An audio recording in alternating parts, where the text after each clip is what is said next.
The Australian scientific community is mourning the death of one of its most eminent researchers. Frank Fenner came to Canberra to work at the ANU in 1949, and while he served with global research bodies in a number of posts, most of his work was done here. In fact, colleagues say he was at the ANU for a conference just 3 weeks before his death. He died this morning, aged 95. Jessica Nairn looks back on Professor Fenner's life. Frank Fenner pioneered the way in scientific innovation. When a day's come up, I've seized it, and most of the seizures have been happy ones, fortunate ones. Professor Fenner originally wanted to become a geologist, but after advice from his father, he chose medicine. His long life dedication to medical research began during the Second World War, where he studied the malaria parasite.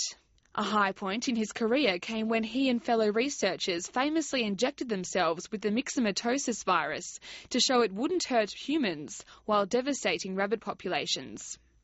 In 1967, Professor Fenner was appointed head of the Australian National University's John Curtin School of Medical Research. He maintained and created a very lively work environment with many researchers coming from all over the world and from Australia to work here, to give talks. Almost a decade later, he declared the global eradication of smallpox to the United Nations World Health Assembly. This is a major achievement, one of the most important medical achievements in human history.